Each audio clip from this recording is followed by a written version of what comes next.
तारीख का एक अनोखा और पुरस्कार किरदार जो ना इंसान है और ना जिन। वो हाथ के इशारे पर क्लाइमेट चेंज कर सकता है। वो जन्नत और जहन्नम अपने साथ लिए फिरता है। वो जिसके मुताल्लिक हर नबी ने अपनी कौम को आगाह किया।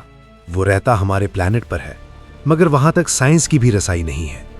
मगर एक दफा, हाँ जी ठीक सुन रहे हो, सिर्फ और सिर्फ एक दफा इंसानों की एक जमात पहुंची। ये कहानी नहीं, ये तारीख है।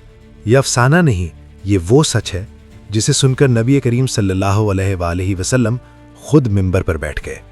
मैं जस्सासा हूं, यानी जासूस। जाओ उस इमारत में, वहां कोई तुम्हारा मुंतजिर है। मेरे बारे में तुम्हें पता चल गया होगा, अब मेरे कुछ सवालों का जवाब दो। ये वो हकीकत है जिसका जिक्र आसमानी किताबों में है, जिसका खौफ अंबिया ने अपनी उम्मतों को दिलाया। मस्जिद से निदा आती है अस्सलातु जामिया की, यानी ये ऐलान था किसी इमरजेंसी का। लोग अचानक घरों से निकल आते हैं, डरे हुए हैं और एक दूसरे से पूछते हैं, जंग तो नहीं कोई खबर तो नहीं आई, फिर ये ऐलान क्यों? चले सब चलते हैं। जी, आप सल्लल्लाहु अलैहि वसल्लम इंतजार में हैं। यकीनन कोई अहम इशू होगा, यकीनन ऐसा ही होगा। हज़रत फ़ातिमा बिन्त क़ैस रज़ी अल्लाहु तआला अन्हा भी उन्हीं लोगों में से एक थी। वो कहती हैं, मैंने ऐसा ऐलान पहले कभी नहीं सुना था। दिल में अजीब घबराहट थी। मैं भी मस्जिद की तरफ चल पड़ी। रसूल अल्लाह सल्लल्लाहु अलैहि वसल्लम मिंबर पर खामोशी से बैठे। आप सल्लल्लाहु अलैहि वसल्लम ने पुरसुकून मगर मौसर अंदाज में फरमाया, जानते हो मैंने तुम्हें क्यों जमा किया है? सहाबा रज़ी अल्लाह अन्हों ने बैग ज़बान कहा, अल्लाह और उसका रसूल बेहतर जानते हैं। रसूल अल्लाह सल्लल्लाहु अलैहि वसल्लम मुस्कुराए और फरमाया, न माल के लिए न जिहाद के लिए, बल्कि एक खबर के लिए। और वो खबर थी हज़रत तमीम अद्दारी रज़ी अल्लाह अन्हु की। हज़रत तमीम अद्दारी रज़ी अल्लाहु तआला अन्हु, सफ़र करने वाला, समंदर का आदमी, हक का मुतलाशी, अपने दौर के बड़े ताजिरों में से एक। हम 30 लोग थे, एक कश्ती और खुला समंदर।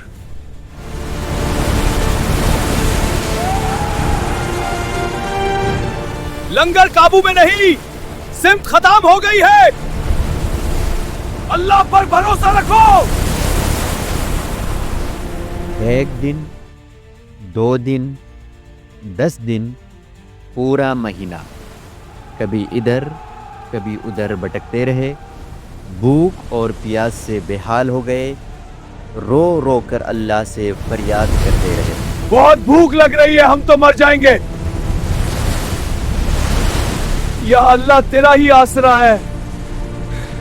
आखिर एक जजीरा नजर आया तो हम बहुत खुश हुए।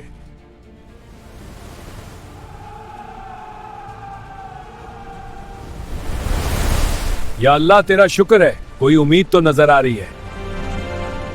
वहां पर उतरे, फिर पानी की तलाश में इधर उधर भागने लगे।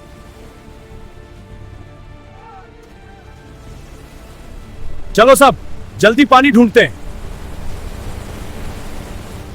ये कोई आम जजीरा नहीं था। यहां खामोशी बोलती थी और हवा में खौफ तैरता था। अभी संभल भी ना पाए थे कि अंधेरे में कुछ हरकत हुई। ये कैसी जगह है? अचानक हरकत होती है और सरसराहट की आवाज सुनाई देती है। तुम कौन हो? अल्लाह की पनाह, ये क्या है?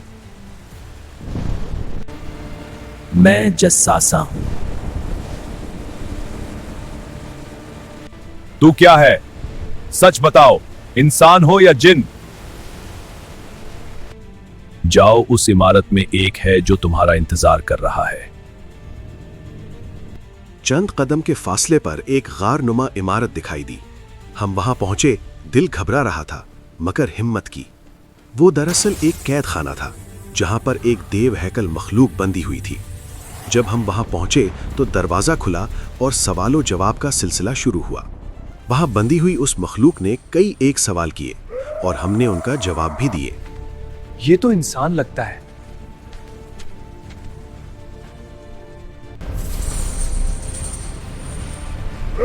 پہلا سوال جو اس نے پوچھا، تم کون ہو؟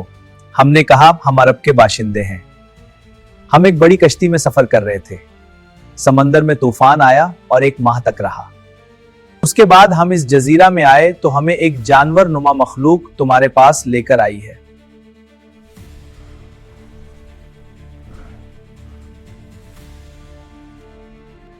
پھر اس کے بعد اس نے بیسان کے کھجوروں کے باغات کے متعلق پوچھا، پھر بحیرہ تبریہ کے متعلق پوچھا، اور آخر میں نبی آخر الزمان کے بارے میں پوچھا۔ تم کون ہو؟ ہم عرب کے باشندے ہیں۔ بیسان کے کھجور کے درخت کیا اب بھی پھل دیتے ہیں؟ ہاں، وہ کھجور کے درخت پھل دیتے ہیں۔ قریب ہے کہ وہ ختم ہو جائے۔ بحیرہ تبریہ کے متعلق بتاؤ، اس میں پانی ہے یا نہیں؟ ہاں، اس جھیل میں ابھی بہت پانی ہے۔ وہ زمانہ قریب ہے جبکہ اس میں پانی نہ رہے گا۔ اچھا بتاؤ، کیا وہ امی نبی آ گئے ہیں؟ ہاں، وہ آ چکے ہیں اور لوگ ان کی بات مانتے ہیں۔ یہی ان کے لیے بہتر ہے۔ نبی آخر الزماں کی بعثت کی خبر سن کر اس نے مارے خوشی کے چھلانگ لگائی اور کہا، اب میں تم کو اپنے متعلق بتاتا ہوں، میں مسیح دجال ہوں۔ پھر اس نے کہا، وہ وقت قریب ہے جب مجھ کو یہاں سے باہر نکلنے کی اجازت مل جائے گی۔ میں باہر نکل کر تمام زمین میں گھوم جاؤں گا، اور 40 دن کے اندر اندر کوئی بستی ایسی نہ رہ جائے گی جس میں داخل نہ ہو، سوائے مکہ اور مدینہ کے۔ ان دونوں مقامات میں میرا داخلہ ممنوع ہے۔ جب ان دونوں میں سے کسی بستی میں داخل ہونے کا ارادہ کروں گا، اس وقت ایک فرشتہ ہاتھ میں ننگی تلوار لیے سامنے آ کر مجھے داخل ہونے سے روک دے گا، اور ان مقامات کے جتنے راستے ہیں ان سب پر فرشتے ہوں گے جو ان کی حفاظت کر رہے ہوں گے۔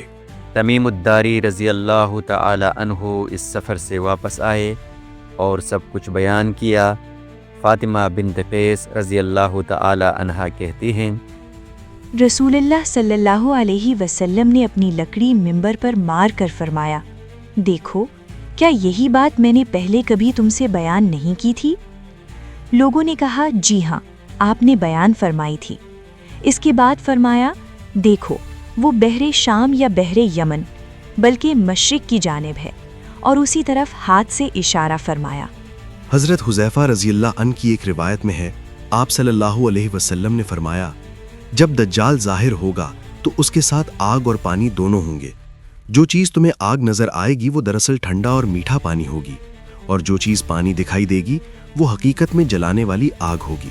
پھر رسول اللہ صلی اللہ علیہ وسلم نے ایک اور حقیقت بیان فرمائی، دجال کی بائیں آنکھ عیبدار ہوگی، اس کے ساتھ ایک جنت اور ایک دوزخ ہوگی، اس کی دوزخ اصل میں جنت ہوگی اور اس کی جنت اصل میں دوزخ۔ رسول اللہ صلی اللہ علیہ وسلم نے مزید فرمایا، دجال کی دونوں آنکھوں کے درمیان کفر لکھا ہوگا۔ دجال تلوار لے کر نہیں آئے گا، وہ دلیل لے کر آئے گا، چمتکار لے کر آئے گا، اور کمزور ایمان ڈھونڈے گا۔